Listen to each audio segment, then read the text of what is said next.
good morning, good afternoon, good evening. Welcome to my page, Yoga Girl Ratika, and today I have a human optimization specialist and low back pain specialist. Hello, Gurinder Sandhu here. So I hope you all can hear me. Grab a drink. I'm drinking H2O. It's always important to stay hydrated. So, yeah, just hello. Thank you for sending me the request, Gurinder. And just waiting for Gurinder to come live. It worked! Hey, what's going on? So, I'm optimizing life. Yes, indeed. Optimizing life, trying to optimize this video camera angle as well. Yes, I've optimized the lighting, optimized my appearance, optimized everything in my life. Exactly. You're in the right place for that. Thank you, thank you. And I'm chatting to the right person, Gurinder Sandhu Coaching. And Indeed. Good to see you, Rathika. yeah, Thank you for the invitation. oh, you're welcome. And thank you for taking the time to share your expertise that you've cultivated. Now, you have a bit of an interesting start because you started studying economics and had a career in corporate tax that you left to study a whole variety of interesting courses health related. Can you please tell us, give us a background as to your journey and why you decided to change path onto this path? Yeah, sure. So, yeah, basically, it did economics at uni. It's just one of those things. It was just I was kind of going through the motions in a way as well. I was like, I know I need to get an education, do this, do that, and then make a career of myself and stuff like that. But as soon as I kind of got into that a few years in, I realized, okay, the work is good. So after graduating, I went into corporate tax, and I just kind of thought, okay, the work is good. Like, there's a set career path here. I work with good people. It's like it is intellectually stimulating work as well. But there was just something missing, and I just realized, when you're kind of not living to your own ideal, you just start to feel like you get this kind of anxiety that kicks in. And I was experiencing that, and I just started really kind of delving into that and paying attention to it, and like what is going on. And then ultimately, over a period of just about a year, I kind of figured out actually the thing I really want to do is not what I'm doing right now, and I just kind of figured out exactly what that was, sat on the decision, and I realized it was to get into health and fitness, health and wellness, because I enjoyed it for myself. It was always something I liked to do, and and try to research it and kind of ground myself in that kind of thing as well, and just always looking up, best way to eat for myself and best way to kind of train for myself, and just staying healthy and fit. And then I just one day thought, okay, can I actually teach this to other people? And when I decided I could, made sure that was a good decision, kind of like sat on it for a little bit, and then I just made the leap, and quit my job, and then spent about a year after that. So this is like 12 years ago. Spent about a year just to get into the industry, and then just start taking on the basic personal training qualifications to be able to get into the industry, and then finally made it in. And I guess the rest is history in a way. Yeah. So just it was great. I'm pleased I did it, and don't regret a single moment of it as well. One of the things I found interesting of the variety of things you studied is dynamic neuromuscular stabilization. So what drew you to that particular course? Yeah, sure. So kind of when I started out, and realized that health and fitness is a lot more than just what people think it is, in terms of going to the gym, smashing out a workout, feeling like you had a sweat, and then go back to the office, and that's that. I started realizing, at least the way I like to approach things is to look at the basics first. Is like, what does somebody need to be a good, functioning, healthy human being? And then realizing I wasn't seeing a lot of that, and I wasn't even seeing that in myself as well. So I actually, me personally, I even tapered back a lot of my training as well, to realize and to figure out what was going on in my body, so that I can have a good base to work from. Now, what DNS is it's easier to shorten it to DNS rather than try and say dynamic neuromuscular stabilization all the time. Is what it kind of covers is basically the baseline, the basic excuse me, the basic foundation for movement, which is breathing, optimal breathing, and then making sure that in every inch of a movement that you're making, that your joints are in the right position to be able to transfer forces efficiently and effectively, so that you're not destroying yourself while you're doing the activities that you love to do. And it's a it's a really interesting system which has been developed like through what they call the Prague School of Medicine, and they in the Czech Republic have had a lot of like in that kind of Eastern Bloc era had a lot of pioneering practitioners who kind of combined a bunch of like physiology, biomechanics, neurology, and things like that to ultimately kind of put together into a system that we recognize as DNS now. And yeah, and then just use that as a good foundation to be able to coach people how to move well, so that when they are moving, that they're doing as minimal damage, excuse me, as minimal damage to themselves as possible, maximal output, maximum performance, and then just generally feeling good in their body and feeling quite efficient as well. And thank you for that in-depth explanation. Now, just before we touch into human optimization and what you mean by that, I just want to give the viewers a background. So you studied DNS, you studied neurokinetic therapy, you're REP's specialist in lower back pain, and you also did an academy course in applied neuroscience and brain health. And on top of that, an animal flow instructor, which has some similarities, I feel, to yoga, in the sense that we have a lot of animal names in the yoga practice. Right. So tying that all together, now you've branched out into optimizing human performance. So what do you mean by this? So, what I realized over the years was it's not just about doing the fitness aspect of things, and then also having looked at and then with my background as well. So with that, how does somebody function? How does somebody how do you get somebody's foundations correct?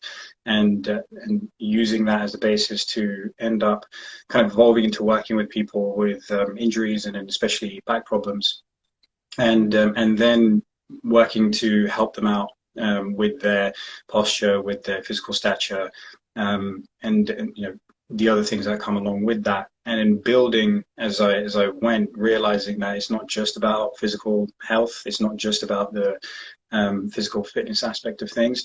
There's much more that influences the state of somebody's health. So I tend to look at it from like a Venn diagram of all these things that are interacting in the middle of physical health, mental health, emotional health, existential health, environmental health, and like relational health as well. So where is somebody kind of falling down in that Venn diagram, or what's the thing that's got the pulling the handbrake up and keeping them from progressing as good as they could be within those spheres? And so that's where kind of like human performance optimization came from. Is like, okay, if we want to optimize a human being, health and fitness is a really good route in, but then what else is there around that, which is stopping somebody from achieving their ideal version of themselves? And a good example of this could be, just to kind of concretize it a little bit, is when somebody, for example, wants to do all the right things. They have like a gym membership and they're going to go to the gym 3 times a week, but then the environment outside around them, say their social structure, their habits and their lifestyle is entirely different to what this person is trying to build. So they don't feel like they have the support network around them. And if you don't feel like you have a support network around you that's going to help you to achieve what you want to achieve, then it can be a bit of an uphill battle.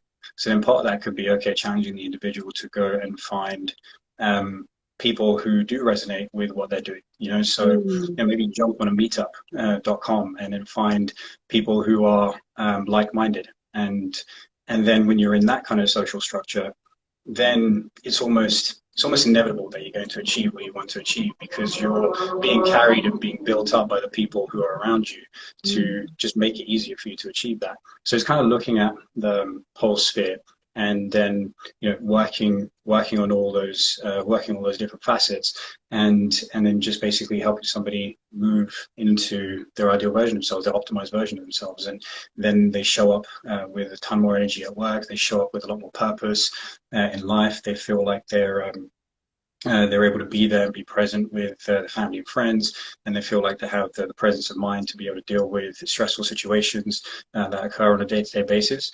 and they have that resilience that's built up as well because they've kind of optimized and learned to optimize all these different areas of their life. So that's where kind of human performance optimization came from over there, as I evolved throughout my career. And what has personally been the game changer for you? As in that whole kind of in that whole realm of all the things. There's so many things. Personally, like one of the biggest things I did was basically I just stopped training for a while because I was like, okay, let me just apply the things I'm learning to my own body and see what's happening there. So one of the biggest things is definitely learning and understanding that fitness and health, there's a hell of a lot more to it, just from that foundational aspect. So just understanding how the body moves and how it likes to move. That was a big game changer. So it just made me realize, there's quite a lot of depth here, and let's appreciate that depth and let's respect that depth, and then keep learning to get better.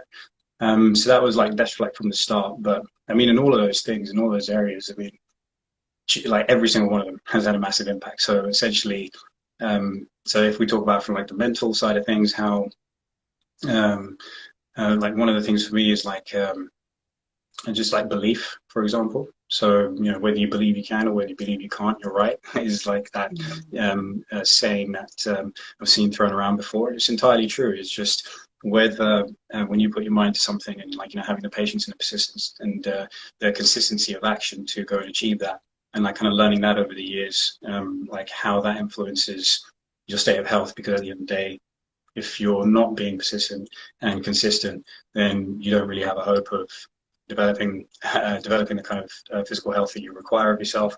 From like an emotional perspective as well, just like how they are massively influenced by physical health, and the like kind of environment that you're in as well, and your peers and the people who are around you. I mean, there's so much, and then like the kind of things that have really stuck with me and then I've applied, definitely like recovery protocols and things like that. So like heat therapy, cold therapy, so like cold water immersion, things like that. And then just and like and with nutrition, interesting. I'm always kind of playing around with nutrition. So people kind of look at trainers and coaches and think, oh, you must have a good handle on it. It's like, yeah, we have a good handle on it, but the thing is I've done so many different protocols to kind of see what works best for me, and it's just it's always like a self experimentation thing as well. So kind of having an open mind as well has been a big part of it. Is just be open to how different things might work for an individual. Yeah, I can't really like pinpoint it down to one thing. Yeah, I realize we keep going on and on and on. Yeah, because each area in your life, like where there's relationships, fitness, environment, you can work on one thing that has a flow-on effects into other areas. So I understand Absolutely. it's difficult to pinpoint one. Yeah. But I also would like you to talk about the basic principles of human performance optimization. Okay. So basic principles. So, well, yeah, it's going to come. Yeah, there's a lot. Again, there's a lots of different things because I think where where it matters, what like the principles you want to use are generally the same for everyone. You just want to essentially get the basics right. And I'll explain more what I mean, but where it's complicated is the principles generally are the same, but you got to cater for the individual in front of you. So, Mm. like I said, so if we think about all the different um, uh, spheres of what I think are related to health, and we can keep hammering in like kind of one sphere, but we might come to a plateau because there's something in another sphere which isn't quite supporting what's going on, in what is quite supporting their ultimate goal. So um, then it's kind of like taking a look at all the other things. So in terms of like principles, it's just looking at fundamentals. So if we use fitness as an example, or health, somebody's got a goal to get into better shape. or even more relevant to the kind of work that I do. Somebody is in pain, like has lower back pain and wants to get out of lower back pain. Then principally what I need to do is essentially get them using their body in a way that serves them well, which isn't going to hinder them. Kind of look at all the areas where they might be deficient in. So get a good general picture of where the person is in their life at the moment, and then advance them from there. So what I want to do is get the lowest hanging fruit first. It's like, what's the easiest thing for this person to be able to do, and then build them up from there. And it's also good because you get easy wins, and it feels good to be moving forward with an easy win. So That's an important point because most people are like, where do I start? All my yeah, like I can imagine, I can relate to someone. All your areas are stressful. Your home environment, your work environment, your friendship. Like you see, when I moved to a new country, you start fresh. yeah, Everything is under duress. Every single right. section in your life. And like how would someone start to change how approach to change their life? And I think I like that concept of the lowest hanging fruit first. What can Yeah, you fix as a small win to build on that? yeah. It's just kind of look at the things that are bothering you, that you feel aren't right for yourself. Um, it's really helpful to make a list as well. So just like list out the things that aren't useful to you, or rather you're not happy with right now, and then just go, you know what, this is the easiest thing for me to pick, and just run with that. So go deep on that, because um, I think one common mistake is try and go too broad. It's like, I want to do this, this, this, and this. It's like, cool, Mm. let's just find out what all those different things are first, but then pick the number one priority that you really want to fix. Because when you go deep on that, there's a knock-on effect on other things as well. So there's one concept that I like to use when I'm working with people is to not cut anything out, but rather add things in, because it crowds out the stuff that you don't want to be doing anymore. So a good example, again, is like, say, with nutrition. Because people have got their mind on cutting things out all the time. It's like, I must restrict myself from this. I've got to cut out the calories. I've got to cut out bread. I've got to cut out sugar. I've got to cut this, cut that. It's like, whoa, like slow down, okay? Because you're just going to drive yourself crazy thinking about all the things that you don't want to, you shouldn't be doing. You quote unquote, you're telling yourself you shouldn't be doing, and you're just making life a torrid existence for yourself. So instead, what you want to do is like, okay, I know I need to eat more protein, so I'm going to get in more protein, and I know I'm just going to add in like one portion of vegetables with one of my meals. That's it. That's all you have to start at. And then when you do that, like, protein has a satiating effect, and have vegetables with the fiber that you get from them as well make you feel fuller for longer, and you feel more nourished at the same time too. And then what tends to happen is like, instead of you going, I'm going to cut out carbs, I'm going to cut out sugar, I'm going to cut this and cut that, you start to realize I don't necessarily want it, because your body starts to feel full. So you may just reach for a snack occasionally. And in this instance, now because you're feeling fuller, you don't even think about reaching for the snack. So you've added something in, and it's actually automatically, kind of almost by definition, has cut something out. So there's things like that, that you can apply, which which make a difference. And going deep on those things as well. So you made your list, you found the thing that isn't, the number one thing that you want to work on, that isn't working for you right now, and then just go and just run with it and go deep on it, and then notice how you going deep on that kind of has a knock-on effect on other things, like that nutrition example. Because the knock-on effect of you just doing that one little thing of having a little bit more vegetables and trying to get that extra bit of protein in, you're like, I'm more satiated. You're more satiated, and you don't have the snacks that you would normally have, which have that kind of a big burst in energy, crash an hour later, big burst in energy, crash an hour later every time you do it. Yeah. And then you realize you have more sustained energy, and you have more sustained energy, then you're going to start sleeping better, and you get better sleep, and you get even more energy levels the next day, and then it compounds and compounds and compounds. So you can, by going deep on one thing, you can have quite a big effect on other things as well. So just like do that first, and once you've exhausted that, then jump onto the next thing in the list if that hasn't been fixed as a result of just fixing one of the things. So that's kind of like one thing that I tend to say to people is That's a if really there's good. yeah, Yeah, like uh, focus on what you can control and feed yourself yeah, to put you in a better position to then not make poor food choices. yeah, yeah, exactly. And then you can see how it kind of extrapolates out to other things as well. It's like just do make one choice, one decision, and figure see the knock-on effect of that. And I am personally curious because at the moment, I feel like I'm burning the candle at both ends. I'm Right. waking up early, I'm going to work, trying to fit in a workout, trying to fit in eating healthy, trying to fit in um, some sort of social life that and continuing my professional education, my yoga side hustle. It all is tricky to incorporate. And I feel personally, I just have to give myself a bit of grace that I'm doing my best. It's okay to rest. But what advice would you give someone, which I'm sure I'm not the only person, lots of people, especially I see them in London and even, you know, at the gym, they're literally in and out. They don't even have time to smile or say hi. I get that because I'm also in that position now, you know? And there's so many things coming at you.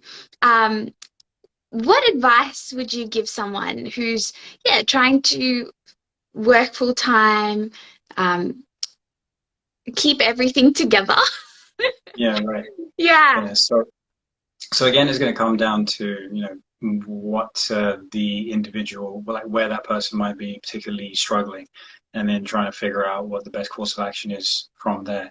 So, I don't know, you list off like 14 different things that you're trying to get up to on a day-to-day basis. Like that's pretty epic. So it's like, um, I mean, there's a few things. So I think, um, so one of them, yeah, one of them is what I was saying is like, let's just figure out what the biggest struggle is and how we can turn that around and see what the knock-on effect on everything else is.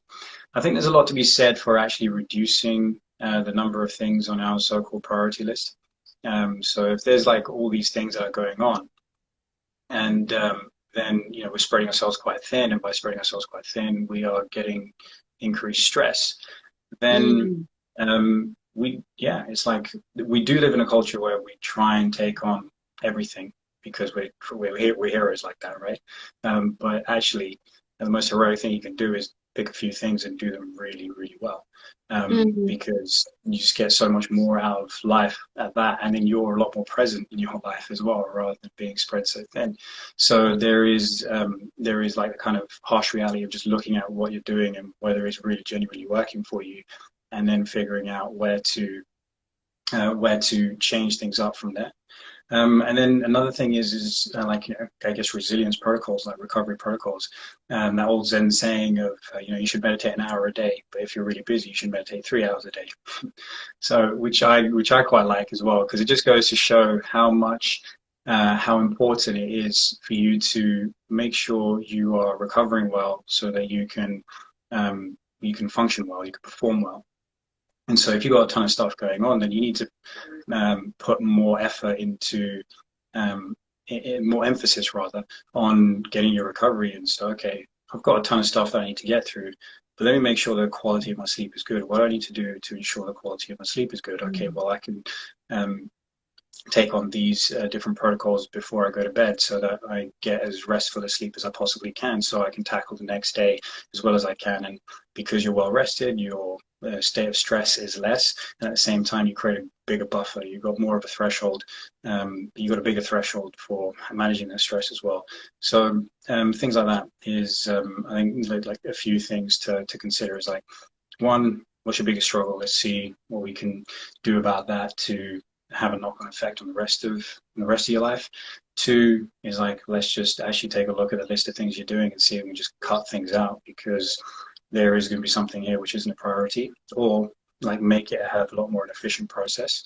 Um, Eating healthy again is another one where you mentioned you try to eat healthy. It's like, okay, how many meals a day do I need? Is planning comes into it, is a big one for everything. So it's like, how many meals a day do I need? What needs to go in those meals? Okay, cool. Can I bulk make a bunch of food on a Sunday night, let's say, which preps me for at least the first half of the week, so I don't have to worry about that. And there's one stressor gone.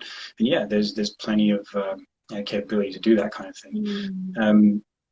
So there's that, and then the other thing is just like kind of resilience protocols, and stress buffers, basically making sure that you are getting the right recovery in, which allows you to go at the Like rate that you want to be going at.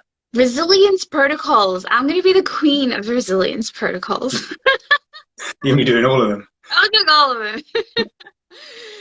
And I think that for me, listening to you talk about it highlights the importance of having your tribe. A tribe that supports this journey is so under, I would say, rated in.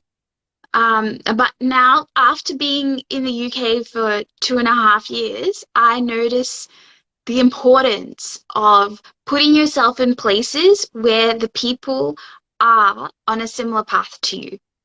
Yeah, absolutely. There's not even like a question around how important that is in terms of even like scientific data that's coming out and things like that. Is like one of the things is funny is if you survey people and you ask them of all the things that have a detrimental effect on your health, and there's like I can't remember the exact number of things. There's 10 or 12 different things.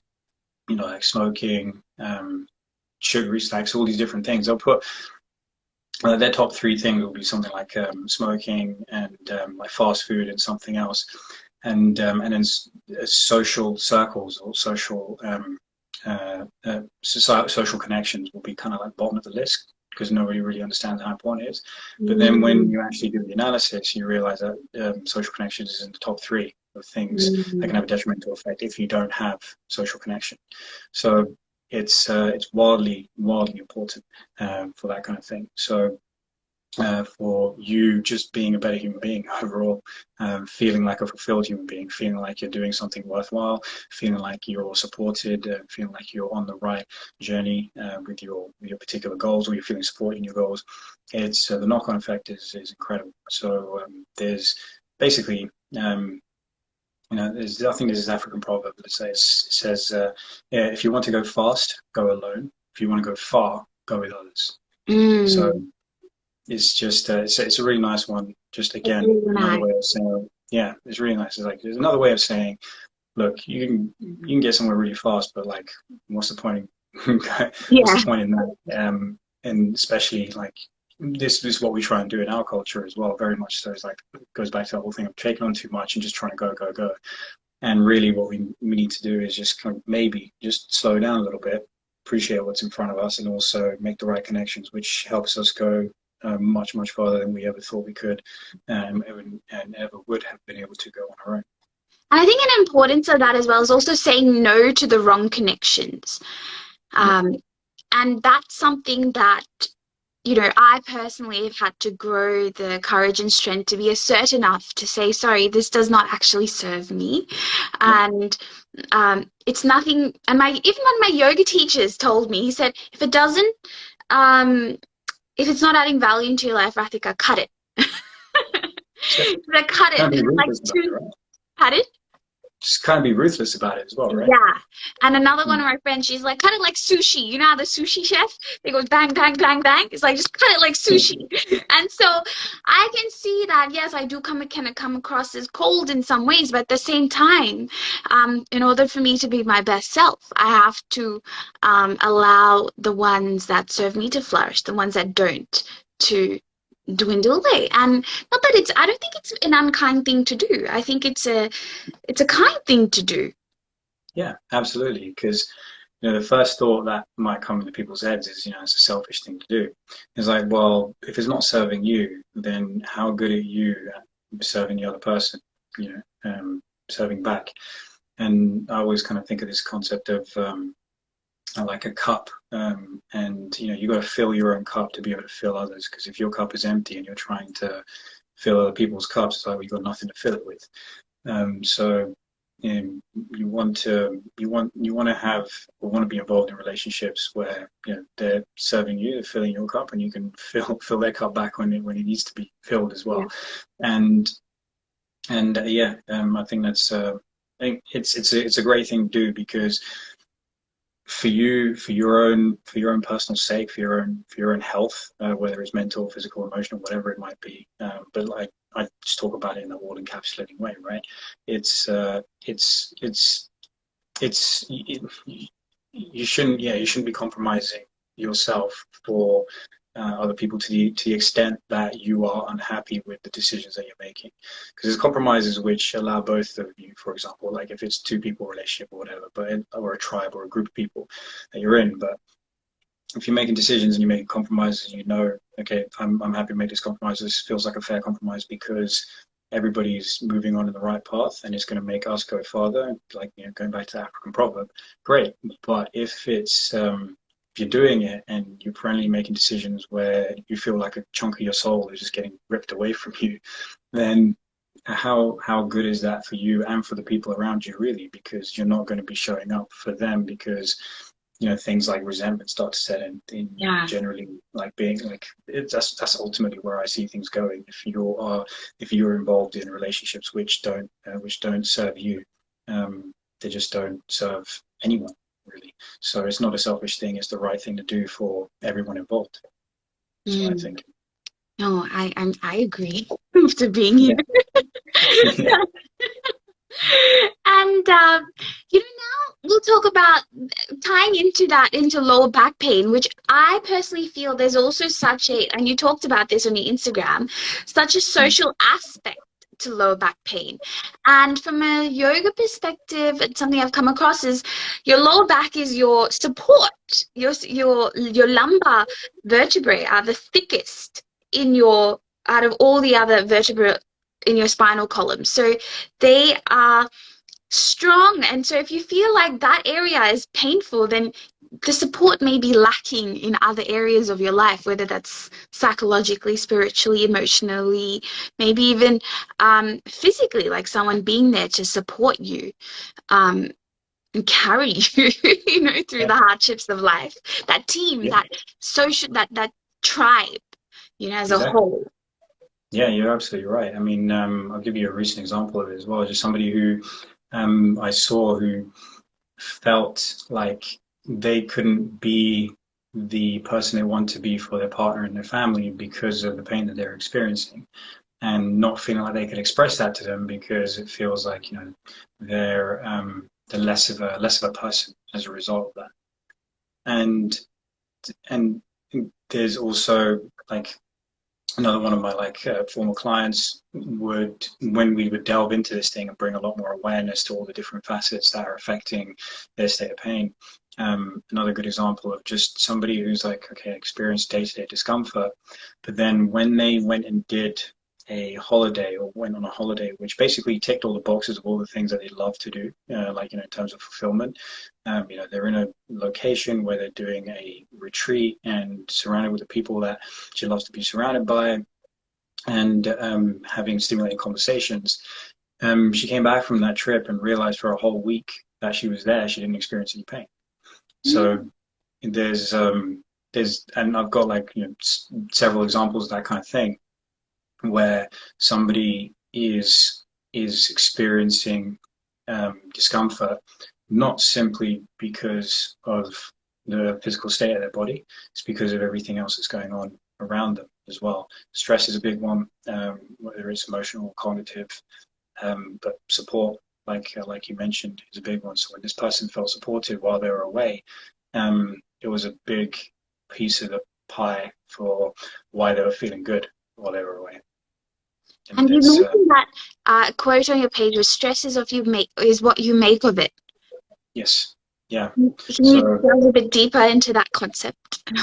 yeah, sure. So perceived stress, basically. So if you get two people, so say me and you, let's just say you're like super chill, and all the things that you're talking about doing, the 14 different things that you were like outlining earlier on, and you're like, but everything you're doing there, you find fulfillment from, Yeah. and you're enjoying it, even though the objective level of stress that you might be experiencing is high, but your perceived level of stress is low because you're like, I'm doing these things and I love them. Conversely, if I was doing exactly the same thing, and I'm somebody who's a little bit, say, neurotic, on like one of the personality traits, and I stress myself out about these kinds of things, that perceived level of stress increases my pain sensitivity as well. If I'm somebody who is suffering from pain as well, so say me and you both have the same issues, we've got exactly the same lifestyle, but you feel more fulfilled from doing what you're doing, or your perceived level of stress from it is less than what my perceived level of stress is, then I have me personally, I would be suffering more because I have less of a buffer between being pain kicking off, like the trigger for pain and the stress I'm experiencing. Whereas you have a bigger buffer because you feel like the stress isn't something that's stressful for you because of the level of fulfillment you get from it. And so you will experience less pain, and you'll be less sensitive to pain as well. So your perception of stress and the kind of the situational stresses you're in and the circumstances you find yourself in, they have a direct impact on how sensitive to pain you will be and how much pain you will experience on a day-to-day basis. That is so fascinating. Like, Yeah, I think that is such a key. Like, you can have someone hold plank for 1 minute and you can tell them, okay, this is gonna make you strong. And you yeah, can say, you can and then see how they respond to being in plank for 1 minute. Or you could tell them something like, oh, you won't be able to hold it for 1 minute and let them be like, you're gonna struggle really, really hard. This is gonna be the worst minute of your life, holding that exactly. plank. And then their pain perception of holding the same plank is gonna be two different experiences. Yeah, exactly. Yeah, it's a fun little example as well, and so that also goes down to like kind of language you use with people as well, how that influences what they're experiencing and what they're feeling. So yeah, that's a fun little example of that as well. Especially is like, okay, there's other things like to take into consideration as well. Is like generally how that person responds to a challenge. If you like, for example, if you tell somebody who's like, that minute is going to be the worst minute of your life, they're like, yeah, okay, cool, whatever. I'm going to rise now. I'll see Yeah, about yeah. that. But then you got another type of person who's like, oh no, oh this is terrible. Okay, fine, and then they start doing it, and they actually buy into that. The way you framed it, it makes it worse for them. But yeah, generally speaking, it does have, yeah, it does have a massive bearing, how somebody perceives the level of effort that they're going to be putting in. And but even if like I can give you an example, like even in my own training, is I know the level of effort that I'm going to be putting into the session that I'm going to do is going to be high, but I'm not hating that. I'm actually loving that. So I'm loving the idea that the effort is going to be high because, when you do something with effort and you do something with a bit of suffering, a bit of struggle, it just feels good. It feels good that you made it through that. There's a lot of different reasons for that, but generally speaking, is because one of the things for me personally is I've endeavored towards a goal which I've hold in high value, and part of it and struggling for it is gives it higher value. If it was easy, then it wouldn't be as high value. Mm. Now, if I was going into the same session and I was somebody who was kind of forced to train, right? And I'll share another example of this, which has actually been done in the lab as well with some rats, and then has translated also to humans. But if I was somebody who was being forced to train and I was doing the same workout that I just said is going to be high effort and I love it, but it was high effort and I hated it, then I'm not going to enjoy it. And so that hour and a half that I'm spending in that workout is kind of like, well, maybe I should have been done doing something else, which I'm going to find fulfilling. And the example I was going to say was they've actually done this with rats in the lab, and with actual physiological markers that have been tracked and then translated into human beings as well, where rats love being on a wheel, and so they tracked the markers of a rat who would just jump on a wheel and just start running on the wheel. So like blood lipid profiles, like blood pressure, and all these different kind of markers which indicate your state of health, and they were improving. Now they got another rat who was forced to run on the wheel, while the other rat, which was enjoying running on the wheel, was running. So every time one rat jumped on, it forced the other one to jump on as well. That rat's physiological markers actually declined, so they actually got worse. So even though they were doing exercise, they were putting in the same amount of effort as the other rat. That one did not get the health benefits from that training, from that level of training, because it just didn't want to be there. It just didn't want to be doing it. So how you perceive your effort, how you perceive the target, the goal that you have, and especially when it comes to health and fitness, a lot of people do it because of, basically self-loathing, as well as like, I hate the shape that I'm in. It's a good place. It's not a good place to be coming from, in the sense that you want to. You want to have like kind of like self-compassion for yourself, but at the same time it's a good Kickstarter. But you want to aim for something which is an ideal, rather than also just trying to get away from a pain point. So you want to have the two, but you want to be kind of falling in love with the process, rather than doing it because you not just because you hate where you're at right now, and you're doing it and you're going to hate the process just to be able to get away from where you are right now. It's like, no, also aim for something which is something that you highly value, so then that process is actually more enjoyable. You can appreciate it more, rather than just based in discomfort, pain, struggle, fear, effort, all that kind of stuff. That's interesting about the rat example. I thought,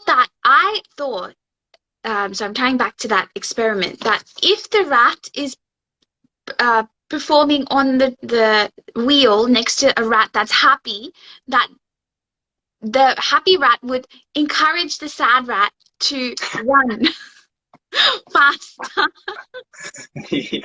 Yeah, like I would hope so, but Yeah. I'm not sure about their levels of awareness as well, compared to us human beings. That's Or true. maybe That I'm not. cognitive awareness. Maybe their vision, their peripheral vision, who knows? Maybe rats don't have the peripheral vision to see, I don't know, the other rat. Yeah, exactly. It's like, come on, rat, what are you doing? Come Yeah, with me. It's like the David Goggins of rats. yeah, yeah. And it reminds me, like, I used to play basketball, and I was, just playing for fun as a young child growing up. And then I decided to, try semi-professional. And before that, Right. there was a level before that. And the girls that actually were playing in that level before that were in the semi-professional league, but in the off season, just keeping their skills up in this league. So I started hanging out with them, playing with them. And just through that experience, the next season, I was on that team, and I wasn't a starter on that team or anything. I was probably like ninth man up or woman up, but that social cultivation and strength of those women who would train even in the off season, play even in the off season, encouraged me to give this a shot. They did seem such a high jump, and I didn't even. Sometimes it's best not to know what you're getting yourself into. You just kind of do it. Yeah, right. Exactly. Just start, right? And that kind of goes back to something that you were asking about earlier. It's like, if somebody's struggling with all these different things, where would you ask them, where would you tell them to like start? So in some ways, like, don't overthink it. Just start. Just go ahead and do the thing, because once you start, you'll start to figure out exactly where you need to move to. So do you think So it's better to have a positive or a neutral approach to training and exerting yourself? So what was that question? Is it better to have a positive or a neutral? Like a positive or a neutral approach, a neutral way of thinking about it. As in kind of, you mean like when somebody approaches a particular training session, or just like the plan in general? Is it Yeah, kind just of? like with that rat example. Sorry, not caught up with that rat example. You know how Okay, right. the sad rat was like, he didn't want to be there. Yeah, Sometimes you get up in the exactly. morning and you're like, I need to do my yoga practice, and you're just like, oh, my body just doesn't want to do it, Yeah, and right. I experience that sometimes too. And then I just think of, oh, how I would feel after. And then Exactly. sometimes, very rarely, but afterwards, I didn't feel as good as I thought I would feel. Yeah, And sure. I thought, But you still feel better than when you started, right? yeah. And then I thought maybe I should just be neutral to the effort and just be like, okay, get up and just do it. Like, don't think about just whatever I feel after is what I feel, right? Yeah, Whether I'm right. going through something emotional in my life or something, I don't know. That's my neutral way of approaching training, if that Yeah, makes sense. sure. Okay, cool. Yeah, no, that makes more sense now as well, just to kind of give paint a picture around it. But yeah, you're gonna have those days. You have those days probably more than you have the days where you're jacked up to go and do your thing, where you're like, yeah, I'm ready. You probably actually more often than not, you're like, uh, maybe not, or yeah, whatever. And that's totally fine because you go. And the thing I always say is just go. You just have to start. Just go do your thing. It's like if it's part of the plan, go do it. Don't deviate from the plan because you're actually gonna worse. You're gonna feel worse from having deviate from the plan. You're Mm. not gonna feel worse for going in and finding out what level you're at. Because if it is a terrible, terrible session, you can leave after 10 minutes. It's fine. Yeah. And but if it's but if you're working your way into it, um, you're like, okay, cool, that's fine. Okay, this is great. I'm working my way into it, and I'm getting what I needed and what I wanted out of it. So always like you're not going to always feel positive about it. You're not even going to feel neutral about it. You're going to have plenty of days where you just feel like I really don't want to do this. But I think those are the days where it's even more important that you stick with the routine and actually go because you'll be proud of yourself, number one, for actually sticking with the routine and going, and because it's something that's important to you, ultimately, and you haven't reneged on the kind of deal that you made with yourself, and that's one of the most critical things, which we don't really think about very often, but it's a pact you made with yourself to go and to get yourself into shape you want to be in, and so every decision you make which isn't helping with that, um, and you're foregoing your better self or just because of the way you feel right now, you there's another compounding effect to that where you're just like, oh, I've not only have I not done the thing, um, I've also made myself worse for not doing the thing because I've um, kind of reneged on the pact that I made with myself. So those kind of things are kind of often overlooked, but really important to consider. So if you go and do the thing, sorry, if you're feeling like you don't want to go and do that thing that you need to go and do, if it's a training session, if it's a yoga session, um, I would say go and do it anyway, and then always cling to the outcome of that thing because more often than not even more often than not, I'm almost like 100% certain, unless you actually hurt yourself, you're going to have a better outcome from having done the thing than not having done it. So always go. So even if it's like that example you gave, it's like, oh, I didn't feel as good as I thought I would feel, but yeah, but still better than not having done it. Yeah. Yeah. And so it's never a waste of time, in my view, to go and do the thing which is important to you, which is important to your health and fitness. Thank you. And now back to the back pain area. Like, so can you please share some insights on, the pathophysiology and the psychology of back pain? I know I touched it, then we veered a bit off topic, but Yeah, yeah. back, in particular, lower back pain. Sure. So back pain is one of those things where a lot of people fear it, and it's because pain has that very kind of fearful connotation to it. And but the thing is, it also affects almost everyone at some point in their life, Yeah. and especially at least in the Western world as well. And in terms of the pathophysiology, like why it even comes about, um, generally is like a movement issue. So you can have something that goes wrong in with how well your body moves, and over accumulated period of time, that can cause a physical issue, which translates into pain, and that doesn't always translate into pain as well. By the way, it's just that's why it's like this complicated thing with lower back pain and why it exists, um, and the kind of approach that you need to have for it is not always straightforward. But I'll touch on that in a moment. So it could be where you've had a cumulative load on your body in an inefficient way, which has resulted in your joints being loaded in a way that they don't like to be loaded. Mm. And at some point, they just kind of give way or create like a what commonly people know as slip disc, which isn't slipped. There's no such thing. It just means generally the term they're looking for is like a herniated disc, where there's a tear in the disc um, and what's inside the disc seeps out. And then, you've got also the actual joint injuries as well, which can occur. It can occur from a single traumatic event. It could be an accident. It could be an impact. It could be a fall that you've taken. It could be constant load, which influences it. So, like the kind of three different ones, so maximal load or effort, or the impact. So, like a trauma, like an injury where you've taken a hit, or like the maximal effort. Say somebody's trying to deadlift a ton of weight in the gym, and then all of a sudden the back just goes. So, there's that maximal kind of load, or single impact kind of injury. Then you've got the like constant load, where you're actually just like sitting down for 8 to 10 hours of the day in a certain position. That constant load, eventually the body doesn't like it. It lets you know by creating lower back pain, Mm. and that can influence the joints, the discs, and the muscles around there, and how they're pulling on the joints and creating issues. And then there could be a repetitive load as well. So, for example, a runner who's running, but their posture is not great.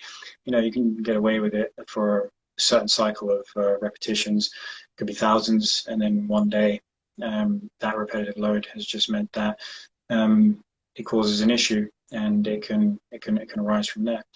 Um, but the thing is, then there's like, so there can be that acute thing, and then there's when it shifts into kind of chronic pain, where what tends to happen is the actual physical injury itself, if there was a physical injury, has healed, but the pain remains. So then there's another component of it which you need to address as well. So yes, we need to look at the physical and the movement aspect of it, but then we're looking at definitely like because your brain has this kind of way of, it creates a memory of the of the of the of the thing that caused you an issue, and like compensation patterns that we create in our body to help us keep moving forward is a good strategy in the short term. So if we have an injury, our body goes, okay, cool, there's a site of injury, say in the lower back. And in that site of injury, I don't want you to use the muscles. I don't really want you to use the joints in a certain way. But I need you to keep moving forward. So I'm going to create a compensation where you can keep moving forward, but we're just going to make it difficult for you to use this part of your body here. And it lets you know that it doesn't want you to use that part of your body by creating pain. Now that thing can remain long after the actual injury even occurred, and even may have healed. In a lot of cases, does heal, and then the physical injury heals, and the chronic pain can stick around because your brain creates that memory of that compensation that sticks, and then you need to deal with that compensation. And this is where, like, and the whole nervous system approach is really, really important for dealing with the pain, because if we address how the nervous system is responding to the pain, because the nervous system is what's governing our movement, is what's governing our experience of our life right now as well. If we can tap into the how the nervous system is expressing that pain through movement, through stress management, through nutrition, through mindset, through all those different things that I've even mentioned in that whole human performance optimization realm, and all those domains, then we can change the experience of pain. So the long-term nature is biopsychosocial, is the actual model. So essentially, what's going on in the body, what's going on at a biological, a neurological level, what's going on at that psychological level, which is influencing the pain, how you experience pain, your perception of pain, your thoughts and your feelings of it, and the social element is, okay, so what we've kind of talked about already as well is, do you feel like you're well supported in your network? Do you feel like you have good relationships that you can rely on? Do you feel like you have a support network to get you out of pain. And if you Mm. don't, then you feel like you're alone, and you feel like you don't have the capacity to get out of this or pull yourself out of it alone. So like the psychology and the pathophysiology of it is all like everything is kind of is linked together in how somebody is experiencing pain and discomfort and how to get out of it as well.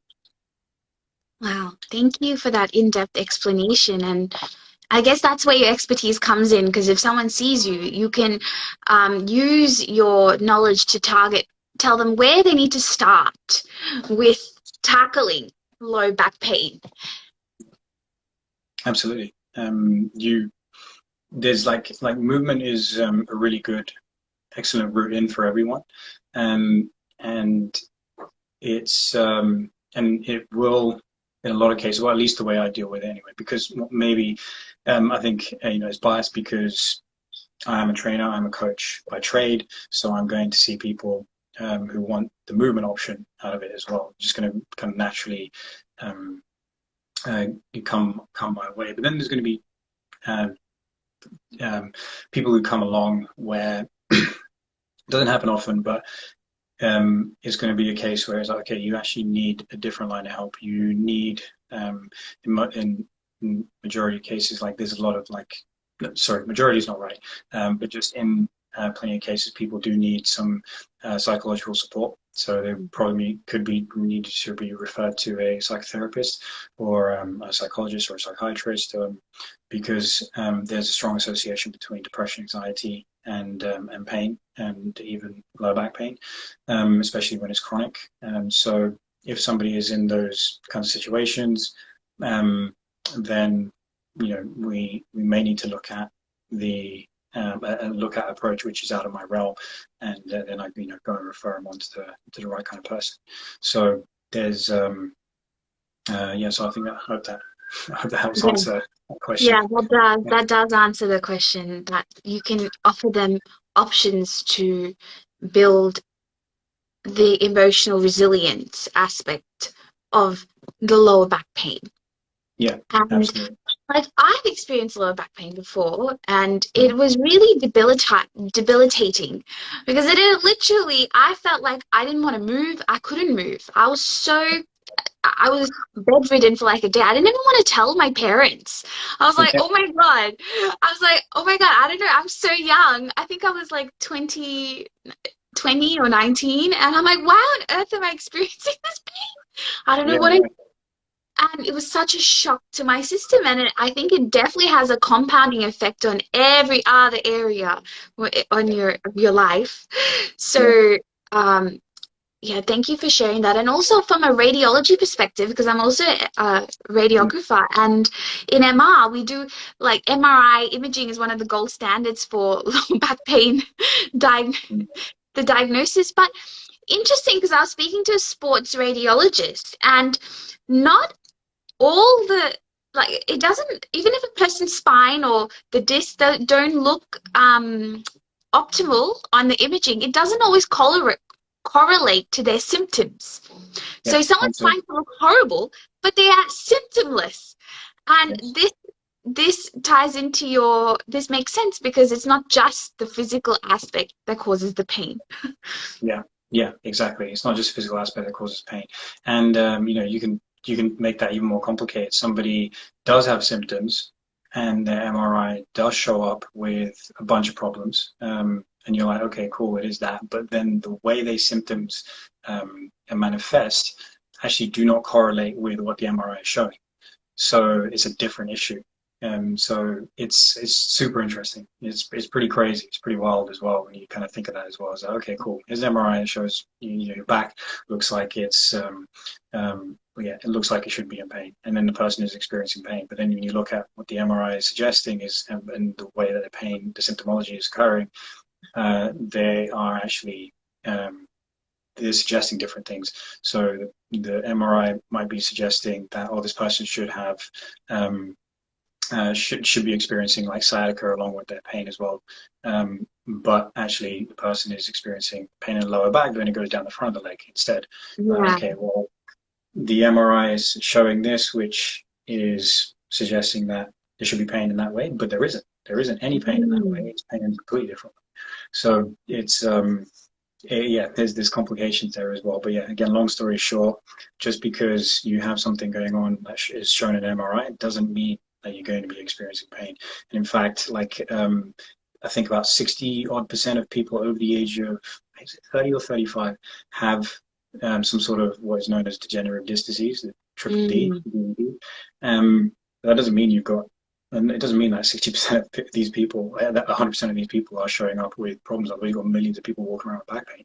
And if you're 65 and over, you're going to, 90% of these people have something that shows that there's something dodgy going on in their back. So it doesn't necessarily mean anything.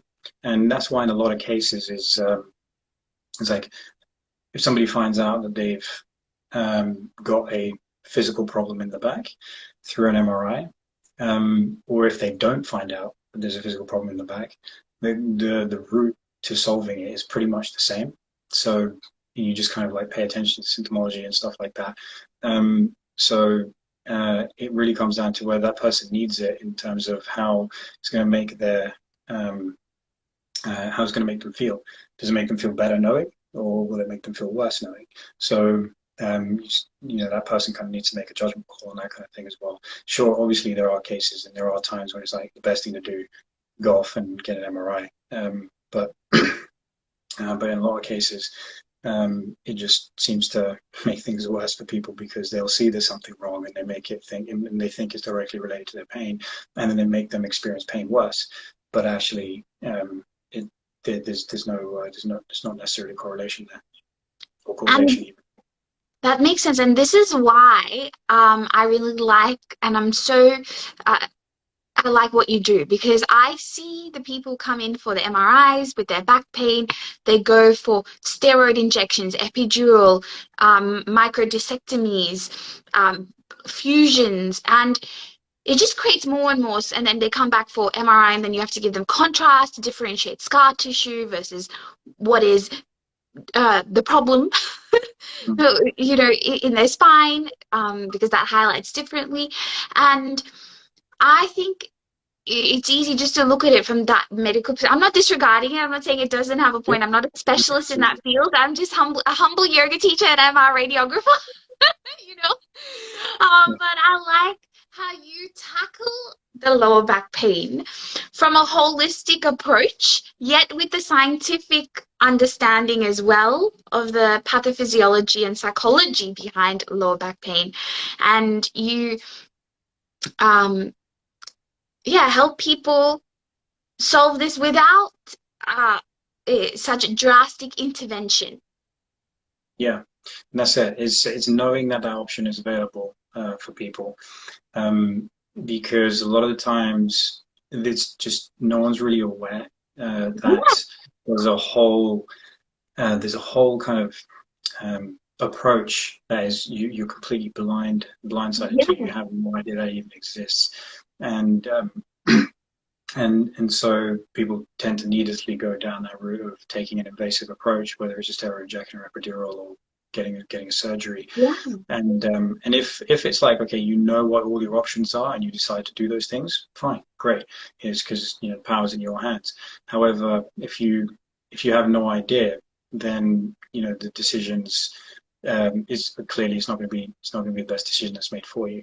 And the sad part is like it goes into general. First things first is like go into the medical route first, and that's kind of very very much geared towards that kind of like in our country it's like GP consult, get an MRI consultant, and then you might be told get some physio on the National Health Service, or go see a specialist about potentially doing a surgery. But the sad part about what happens on the NHS level is like there's very little personal approach to it. And when you're going to see a physio in that, they're trying to do their best with very, very little. It's kind of like a very generic approach. And it's, and so the person's not getting the best kind of care. And then, they kind of get told, oh, you're not, like these are some of the stories I've heard is, you're not getting better. There must be something worse for you. Going to these group exercise classes or group therapy classes, and then the person just starts feeling worse and worse and worse about what's going on. But the thing is, they haven't had um, there's like this whole piece that they haven't been exposed to yet, and and they're left thinking that here's somebody who knows what they're talking about, and they're telling me that it seems like I'm irreparable. I'm beyond repair, and I think just there needs to be a massive awareness about not just like people like me out there, but like the actual whole model of recovery from seeing a therapist. So go to GP, go get your MRI if you need it, and then go see somebody. Like, this is why kind of private prevails, because you're going to get that best level of care where you can see the osteopath or chiropractor or physiotherapist. They'll do a certain amount of work with you, and then they can pass you on to someone like me who bridges that gap between having received therapy and then going back out into the big bad wide world again to make sure you don't do the thing again that screwed you up in the first place. Yeah. And just go through that model and realize that it is a journey, and not just like I'm in pain and I'm out, even though that is what you want. You want to be out of pain because no one wants to be experiencing pain. However, you need to follow that path. You need to follow that journey, and people just need to be aware of it. And what advice would you give people to prevent back pain before it even arises? For Yeah. people who haven't experienced back pain before, how would they prevent, or even if someone's younger, their spine is quite mobile, what could they put in place to prevent this from coming up in the latter years of life? Yeah, sure. So, like, a big reason why we suffer in our Western culture is because we just don't move enough. So, We don't move. move enough. That's right. Yeah. Okay. So, we're very sedentary lifestyles, and that's happening younger and younger and younger, with especially with, like, improvements in tech and just basically staying in like arm's distance to do anything that we want to do, and then we just don't move like we should. So, move frequently is number one. Is like get your body moving frequently, and try and adopt lots of different kinds of positions, whether it's low, like getting into a squat, whether it's just rolling around on the floor. It could be anything. Walking is obviously an easy one, and getting yourself moving and finding different shapes in your body is great. Just explore that kind of thing. So get up and move a lot more. In moving frequently will help prevent these kinds of issues.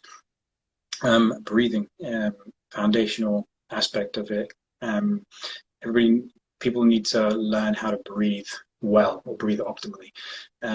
So a common thing is amongst people is when we breathe in, we go like this. We raise our chest up, we raise our shoulders up, we're using our neck. And every time we do that, we're not actually using our core to breathe and create support around the spine. So we need to learn how to breathe diaphragmatically. And people tend to think, then that gets bastardized into a version which is, I'm just going to breathe into my belly. So people are just creating these little Buddha bellies. That's not the case. You need to be able to breathe where your chest isn't rising up to the ceiling, but is rising in front of you. And is also, your ribs are moving out to the sides, and then you also feel like there's air going into the lower abdominals, and you also feel a little bit of air around your back, or a little bit of expansion around your back. So you want to feel like it's a barrel that's being created. Raising your chest up to your chin, you're creating that kind of barrel in the abdominals, because that is engaging your core properly to be able to support your spine properly. So optimizing the breathing, and this is the thing that I tend to do a lot with people, is just starting them off on really healthy, strong breathing patterns. And then and it's the kind of things that we touched on as well, where stress mitigation. So creating a way for yourself to learn how to relax. And building resilience to any intense stress that you experience in your life. Nutrition is another one as well, because we kind of forget that our nutrition can either support us or take away from us. So in terms of supporting us, we want to basically reduce any kind of inflammation that might be going on in the body and associated with the pain that we're experiencing. So just learning how to eat healthily. Again, obviously, can't go into what that means because there's a ton of stuff that we could cover there. But the kind of things that you really want to be doing is taking care of those things. But simple things are move more often and learn to breathe through your abdominals as well, and the whole kind of proper diaphragmatic breathing, not that Buddha belly breathing, but proper diaphragmatic breathing.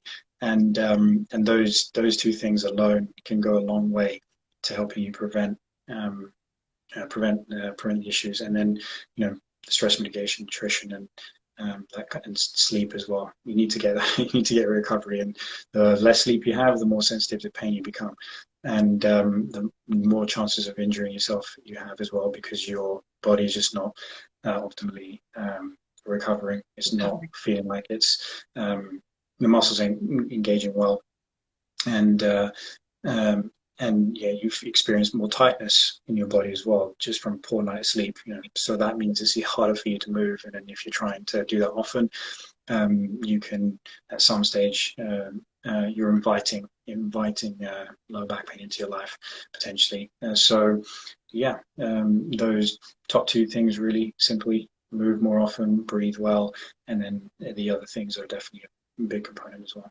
Thank you, thank you. And someone suffering from yoga pain coming to a yoga class, what would you advise them? Yoga pain. Yeah, no. If someone, because a lot of people I find start yoga after they've experienced low back pain. And because they're just unable to do the movements, whether that's lifting in the gym or other more strenuous movements that take up their exercise. So now they've come to yoga because they can move less and they want to build that mobility again. So what advice would you give someone who has lower back pain before they attend a yoga class? It would simply be like, okay, manage your expectations, and don't push to beyond or into pain, and just work with what you've got right now, but do the practice with certainly an open mind, and don't kind of be disheartened as well. Yeah. Because when people do come to that, it's great that they're doing it, because ultimately yoga is putting you in a lot of different positions, and that's what we're talking about when it comes to getting a lot of movement into your body and trying to adopt various kinds of positions, and that's what yoga is really good at doing.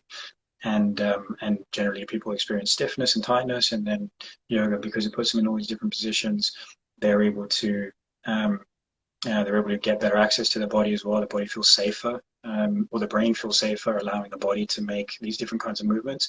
So that's a key fundamental element of coming out of pain. So that's what yoga is doing, is helping the brain feel safer to make these different kinds of movements. So going into it with managing your expectations about what you're actually able to do, making sure you're not pushing into definitely into and past pain often, and basically kind of sticking with it as well, is being consistent with the practice, and don't be disheartened about what you can or cannot do at the moment, because you've got to start somewhere. Everybody starts somewhere. Everybody sucks at something, and it's just about improving from there, and just really be present with it as well. Kind of in one sense as well, as don't even worry about it, about you being there to overcome the pain.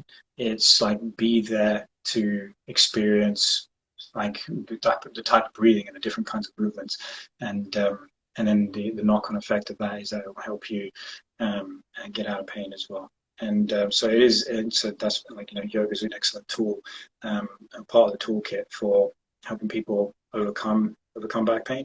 But you just need to make sure that they're utilizing the principles well, and just making sure that they're breathing well through the movements, and not pushing beyond what they're able to do. Just don't be a hero about it. Just Yeah. be present with what your body's able to do. Thank you. Thank you. That's good advice. And please let us know how people can contact you. And it's great that you can approach you're not restricted to just the UK. You can treat people all over the world. So I have friends in Australia, in India, my family. How can they contact you to get your expertise and advice on Yes. approaching their life optimally from all angles, and Yeah. especially for So yeah, absolutely. So easiest way is like we're on Instagram. So Instagram, just grab my handle and just send me a DM. I'm very happy to hear from people through that. So that'll be the simplest way. And yeah, and so on that front, if somebody does actually need help with it, I've like two programs. Like one is a low back rehabilitation program, so 8-week program where whether I see you online or in person. I can see you in person in London. I'm operating out of Until in right near Tottenham Court Road on Charing Cross Road, and right near Tottenham Court Road Tube Station. And this is a great, excellent facility where I can help people and have access to everything I need to be able to help people. So you can come see me one to one there and be part of my in program through central that. London. If Yeah, they want a personal session, you're in central London, yeah, that's Tottenham Court. perfect. Yeah. Yeah, exactly. So with my program is like basically I onboard people on my program, we work together for 8 weeks, and basically get you into a position where you're like, okay, I feel good and confident in my body again to take on life the way I want to. And so we can do that online, or we can do that in person if you're in London. And then there's the human performance optimization program as well, which, as you can tell with what we've uh, talked about as well, is quite all encompassing. It delves deep, and it's just about sustainability for me and for my client as well.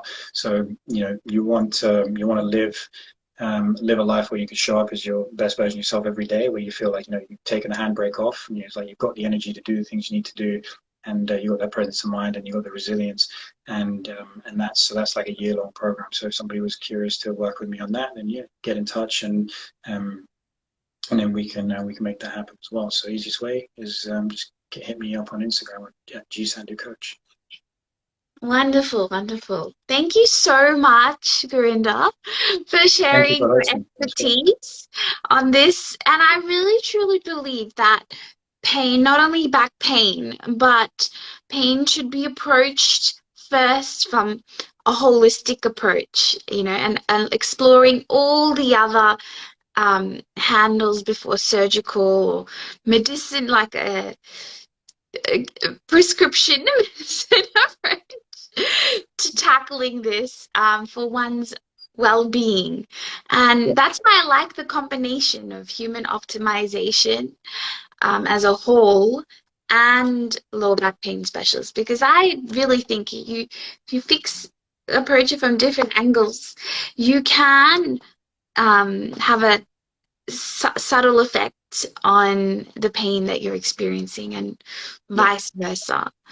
yeah, Um, absolutely. Subtle but meaningful, significant as well. yes, So yeah, yeah, so don't have an open mind, because you're not necessarily, we're not always aware of the things that are affecting our ability to recover, or affecting our ability to perform at the best as we can. So yeah. And approach it I with an also open mind. think, why wouldn't you want to be open to living your best possible life and Yeah, have the most optimal energy all the time?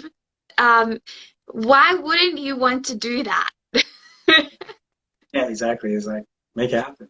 There's You want to live the ton of good most stuff available. juiciest life, and you're saying you're gonna optimize my life. I'm like, how are you gonna make it juicy? Maybe I can name that my program, Juicy Yeah, Program.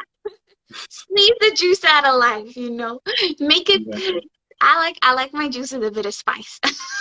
Little pepper too. Add a bit There of you hot go. sauce in there. I like chili. I think it's the There you Indian go. in me. The Indian in me likes it spicy.